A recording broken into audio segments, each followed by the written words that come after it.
Matt Stafford, guys. Matt Stafford is dealing with some injuries to the back, and it has some implications for fantasy, right? We have Jimmy Garoppolo as the backup quarterback for the Los Angeles Rams, and Davante Adams and Puka Nacua could be affected, right? So could Kyron Williams, and this whole offense as a whole if Jimmy Garoppolo is the quarterback there.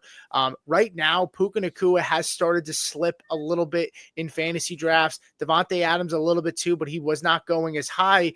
But Puka Nacua right now still wide receiver 4 off the board at pick number 7. If you are drafting in best ball, he's fallen sometimes at that 1-2 turn, but in redraft, he's just not there yet. And honestly, guys, I have concerns with Puka Nacua. I wasn't drafting him that high to begin with before the Stafford news because of Davante Adams and that touchdown upside and just that volume that I expected him to get when he signed. The Stafford news is a little bit concerning. If you know me, Matt Stafford's my favorite or one of my favorite quarterbacks in the NFL. I think he's the best quarterback in the NFC.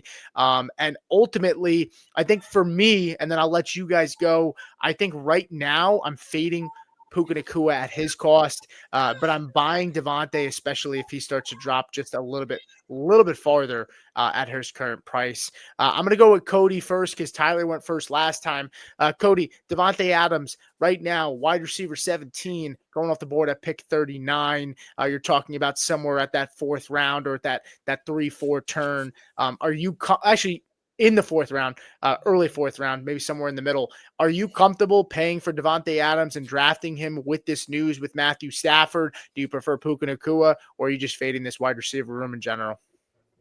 Yeah, I would say I'm probably not comfortable with Adams in that price range. I'm glancing over here at Sleeper ADP. He's kind of sandwiched in between Terry McLaurin, DK Metcalf, DJ Moore, and somebody who I really like this year, who I think we might touch on in a second, Cortland Sutton. I'm probably not taking him over any of those guys just because I do think Stafford, I like Stafford a lot too, Pete. I think Jalen Hurts has proven that he's the best quarterback in the NFC, but that's not a conversation for today. I do think he's super important to this offense, though. What I will say is Sean McVay is such a good mind. He's so talented at what he does. And I think even with Jimmy Garoppolo, the wide receivers are going to be very relevant. If Puka dips a little bit, I'm probably buying it. But again, with Sleeper ADP, I'm seeing him at wide receiver 5 still right now, and I don't love that. I especially like guys like Nico Collins, Brian Thomas Jr., and Drake London over him. I would take all those guys over him right now. Stafford's old, man, and I think that he has he's in the last couple of years. I know they're trying to make a Super Bowl run right now. They fell a little short last year, the year before. Another Super Bowl run, I should say, because obviously they did win one. But I think that right now I'd probably be out on both of those receivers at their ADP. But if it slips a little bit, I'd be more interested. Okay. Yeah, I mean, let's just tone it down a little bit on my guy Stafford. Tyler, what are your thoughts, man? Is there a guy out of the two that you prefer? Are you higher, lower on consensus on either of these guys? And just what are your general thoughts on this room? Yeah, I would say I get the Stafford concerns. Obviously, he's 37 years old. He's been in the league for a long time. The one thing that I look at is, yes, he's having the back issue. It really affects if he's going to be available for week 1. I don't need to see anything in preseason from Matt Stafford to know he's great and that he's going to get Puka the ball. So for me, as long as he's healthy enough to get to week 1, which is the concern currently, then I'm okay with it. I do get if you want to fade Puka a little bit, you want to kind of take Nico and those other guys like Brian Thomas Jr. and Neighbors and all those guys over him. 100%, I get that. Drake London, those guys, I could see it.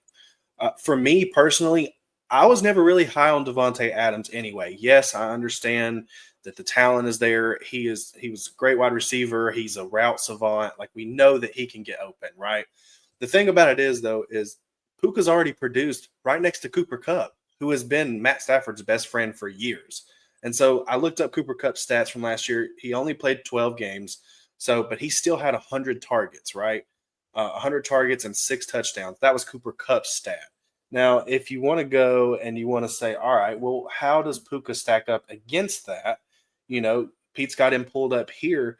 he had 11 games, 106 targets, and only 3 touchdowns, but his fantasy points per game was 18.8. That's number 2 in the league. So to me, I don't have any concerns for Puka as long as Stafford is on the field. None at all. And so, yes, I get Davante Adams could come in and everybody's like, oh, he could have a resurgence, But to me, I just see him filling the Cooper Kupp role. And yes, that is valuable, but I don't think it eats into Puka too much. And he also isn't going to have that rapport with Stafford like Puka does because Stafford's not been in camp, been at camp practicing and doing all this, that, and the other. So it may be a little bit of a slower start for Davante, which as a veteran, I feel like is really going to help you if you start out pretty quick. So for me, I'm probably fading him at his current cost. Cody was mentioning some of the other wide receivers in that range. You had Sutton, you've got DK, Terry. If Terry signs, I would easily take Terry over Davante Adams. Sutton, I'm still probably taking over him regardless. So just overall, I think where he is, I think the name and him being attached to Stafford is what's pushed his value up so high. And I think he might be just a little bit too rich for me. Okay.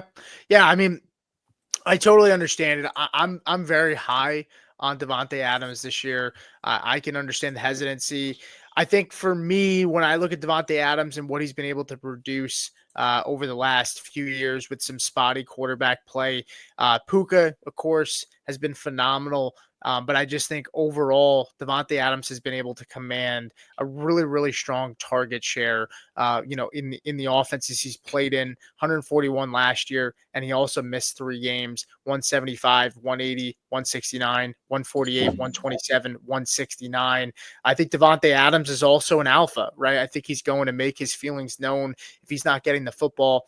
One encouraging thing I would also say is while the Jimmy Garoppolo, wide receiver show and all of that made it kind of shed some light on Davante Adams and Jimmy G's relationship as maybe not being super strong, definitely would agree with that. But what I would say is when you go back to the game log for Davante Adams, when Jimmy G was the quarterback in the beginning of the season for the Raiders, you look at this stat line for Davante Adams: 9 targets, 6 receptions, 66 yards, 12 points in week 1, 8 targets, 6 receptions, 84 yards, and 20.4 fantasy points. And then in week 3 against Pittsburgh, 20 total targets, 172 yards, 42.2 points. Obviously, Jimmy G ended up going down. He got hurt. And then when he came back, it was kind of a mess over there in Vegas. I still feel pretty good about Davante Adams at his cost. I don't love Puka Nacua at his current cost. I just have concerns when you think about Puka right now. He's just a guy who, while he's going to get the volume, and Tyler, I think both guys are going to eat. So I think it's valid to bring that up. I think it's important to also note Tyler Johnson's not there. There's a lot of vacated targets that you wouldn't think of in this offense that are now gone. Cooper Kupp is gone. Tyler Johnson had, I think, over 60 or 70 targets last year. And so I think a lot of those are going to go to Puka and Cooper Kupp. None of those guys played 13 games last year, and both of them had a total of 100 plus targets. I think we can see both these guys eat in these offenses. I just worry a little bit about Puka, and I prefer some guys that go around him. When you look at some guys that go around Puka Nacua right now, you're talking St. Brown, Malik Neighbors, Nico Collins, Brian Thomas Jr., AJ Brown. Where would you, Tyler, since you are higher on Puka Nacua, would you take Puka over St. Brown, Malik Neighbors, Nico Collins, Brian Thomas? Out of those guys, let me ask you this. Are there any of those players that you would take over Puka Nacua? At current cost, current situation, I'd probably take them all over him. Okay.